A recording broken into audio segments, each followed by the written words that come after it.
Europe 1. Le grand direct des médias, Jean-Marc Morandini. Et le fait média du jour, c'est donc cette information exclusive que nous vous révélions ce week-end sur jean-marc-morandini.com. France 2 s'apprête à remplacer l'émission de Frédéric Tadei. Ce soir ou jamais, par un nouveau talk show, Frédéric Tadei serait déplacé et le nouveau talk show serait animé par Alessandra Sublet. Bastien Millot, bonjour. Bonjour Jean-Marc. Vous êtes notre expert en communication et médias. Ça fait beaucoup de bruit tout ça pendant tout le week-end sur les réseaux sociaux. Alors d'abord, on revient sur l'info elle-même. Oui, et mon cher Jean-Marc, si vous n'existiez pas, il faudrait quand même vous inventer parce que vous avez réussi à conforter ce week-end votre rôle de poil à gratter des patrons de chaînes de France et de Navarre en annonçant, avant que chacun aille s'égayer pour le congé de fin de semaine, comme dirait Laurent Cabrol, un très gros scoop. Et quel sens du timing, puisque vous l'avez posté sur votre blog vendredi à 19h59 en disant France 2 va remplacer Frédéric Tadei par un talk show d'Alessandra Sublet le vendredi à 22h30. Alors une information qui a de quoi en faire sursauter plus d'un, puisque Ce soir ou jamais, c'est l'une des dernières émissions emblématiques de France Télévisions, créée en 2006. Elle a été pendant très longtemps diffusée en direct et en quotidienne sur France 3 jusqu'en 2011, avant ensuite de passer en hebdomadaire et puis d'être transférée sur France 2 par l'ancien directeur des programmes, Philippe Villamigina. Vous vous en souvenez, c'était il y a à peu près un an, en mars 2013. Elle avait remplacé l'émission de notre ami Bruce Toussaint.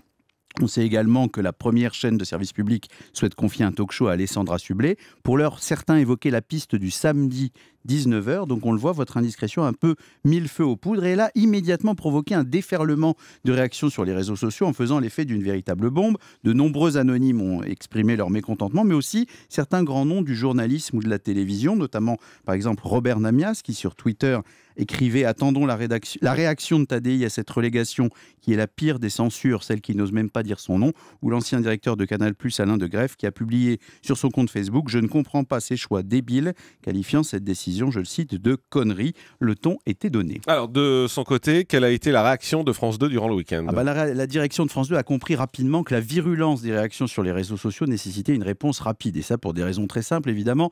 D'un côté, le fort attachement du public à cette émission très emblématique, je vous le disais, et puis ensuite les questions qui s'étaient posées pas plus tard que la semaine dernière et les polémiques qui avaient été suscitées par la programmation de l'émission de Frédéric Tadei. Vous vous souvenez, dans l'émission de la semaine dernière, il avait invité notamment l'écrivain sulfureux Marc-Édouard Nab à la fin d'une émission consacrée à Dieudonné, qui avait battu tous les records d'audience avec près d'1 300 000 téléspectateurs, c'est-à-dire plus que la moyenne de l'émission. Et au lendemain de cette émission, il y avait eu un certain nombre de voix qui s'étaient élevées pour, on va dire, s'étonner du choix des invités, notamment l'essayiste Caroline Forest sur Twitter. Donc, de là à parler de censure, il n'y avait qu'un pas que certains ont franchi sur les réseaux sociaux. Et donc, c'est le directeur des programmes de France 2 lui-même, le plus haut niveau de la hiérarchie de la chaîne, Thierry Tuillier, qui a répondu aux questions du site Arrêt sur Image en plein milieu du week-end. Il y a confirmé que France 2 était bien en discussion avec Alessandra Sublet, dont il souhaitait faire un visage de la chaîne.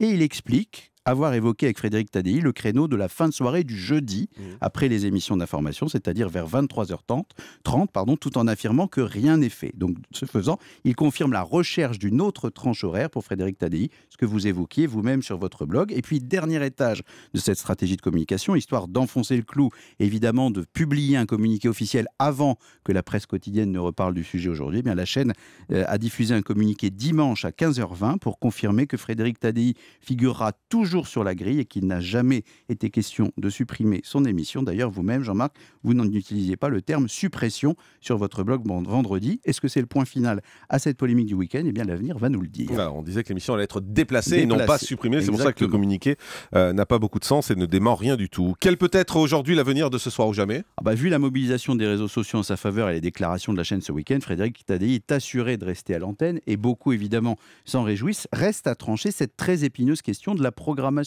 de Ce soir ou jamais. Alors d'un côté, on peut la maintenir le vendredi à l'horaire actuel, 22h30. Ça veut dire conserver le public, le fidéliser. N'oublions pas que l'émission n'est qu'à peine depuis un an sur la grille de France 2. La déplacer plus tard, le jeudi ou le vendredi, vers 23h30, ça peut être plus périlleux en termes d'audience et c'est évidemment un horaire plus défavorable, pas sûr que le public qui s'est déjà mobilisé ce week-end apprécie. Ce sera en tout état de cause une décision très attendue que devra prendre prochainement Thierry Tuillier et on y reviendra sûrement. Oui, et puis ça tombe très mal parce que la semaine dernière, Frédéric Tadei a fait 1 300 000 téléspectateurs, ce qui était son record absolu. Vendredi, il a fait 950 000 téléspectateurs, ce qui est aussi un très bon score. En fait, si cette nouvelle, il avait annoncé il y a 3 semaines où il était à 400 000 ou 500 000, ce serait très bien, manque de peau pour eux.